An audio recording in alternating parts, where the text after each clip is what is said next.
Hi, it's Lisa Cuneo and welcome to my scrapbook table. It is Monday, the second Monday of the month, so it is Mix It Up Monday, and that means we take a sketch and we add some mixed media of some sort. So here's the sketch we are using today. It is by Christine Harden, and I'll have a link to her channel in the description box below.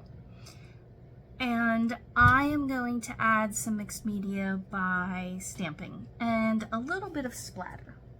So here's what I'm planning to use. I have photos here from the Jimmy Carter Presidential Museum and Library. And especially this one is not the best photo, but it's what I have, and I wanted to include that photo. And I decided I wasn't going to take time and find one on the internet and print it out. I just was going to go with what I had. So I have these three photos that I will match similarly to what is in the sketch. And I will use this presidential seal photo somewhere to represent maybe one of those circles. So I have those. I have this, and I was thinking I will do something Let Freedom Ring or All American and use some of the stars that are on there. Those are some other letter stickers. I'll show you in a moment what I plan to do with those. These two pieces of paper are from a Heidi Swapp. I can't think of what they are called. A Heidi Swapp collection. I don't want this part, but I'm going to use this ledger type paper to be the center of my page. I have this from 49 and Market. It's from the Summer Porch collection, and I am using it to cut out my title. My title is going to be From Plains to President, because he was from Plains, Georgia. And I just wanted to show you how I'm going to do this. I am using a die set called Alphabet a la Mode from Stampin' Up. I don't see a year on there, but I've had it for a while. So I do not know if it is still available or not. One thing I really like about this set is that there are two of some letters. So there are two E's, which means I don't have to cut this. I don't have to run it through my machine twice. So I have them all lined up here. I'm just going to take a piece of washi tape. Oops, well, it doesn't matter that they're not in order for cutting. Put that over them. And I will put that on my strip of paper, run it through my die cut machine twice, and then I'll layer those up. This makes it easy, especially when you have a lot of little letters, but I absolutely love that there are two of several letters. There's two A's, there's two E's, there's two N's, two R's, two S's, two T's. Then there are numbers, and then there are some, like, I don't know, that must be a certain sound in Spanish with the little thing on there. I don't know what this one is. It's an O and an E together. But anyway, there's numbers. If you know what O and E together are, you could let me know. The other things I have out to use are this notebook punch, because there's a notebook edge in the sketch. I have these stamps to do a little bit of stamping on the background. I'm going to use the camera out of each of these stamp sets and a couple of the labels as well. So I'm going to go ahead, mount my photos, make my title, and get some things started, and then I will be back. You can see what I've done so far. I've added my pictures, my letters are done. I glued the star paper down, just two small pieces of it to be behind the white paper, the ledger paper.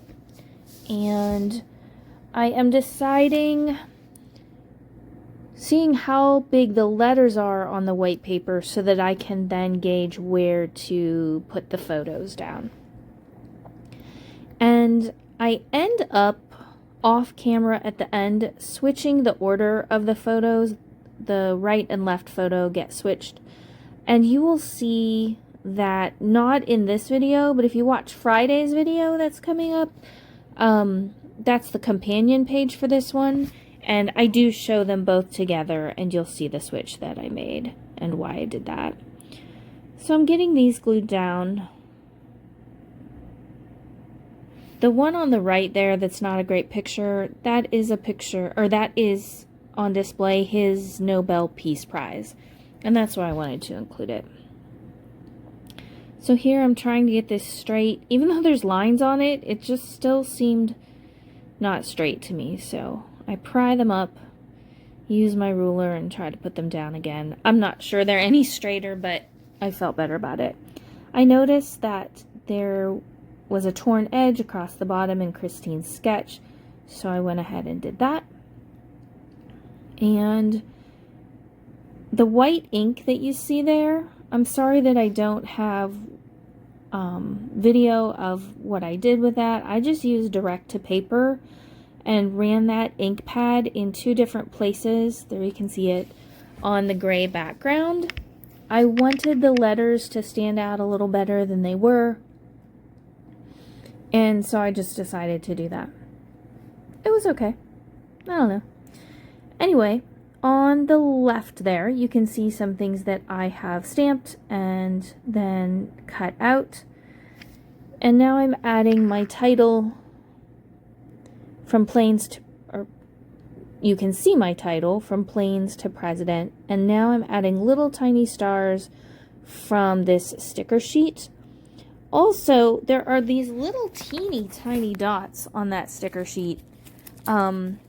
I kind of like them, but I didn't know if I could even get them on with holding them with tweezers or something. They're that teeny. And since I was going to do splatter anyway, I did not do that. I decided I would hold off on using any words from that sticker sheet for the companion page that I am doing along with this one. So now I'm just stacking these and making some sort of embellishment cluster. I didn't have any embellishments that went with this, and I just decided cameras and labels go with anything. They're kind of my go-to when flowers won't work. So that's what I was working with. And there really was no rhyme or reason other than kind of alternating red with blue, blue with red. That blue ink pad that I used, I was trying to find it. It's brand new to me, but I don't know what happened. It's a VersaFine Clair blue ink pad that I just bought, and I really love the color. Unfortunately, I can't tell you what that color is. So there, I'm just about done with those. I decided to tuck in an extra camera here and there.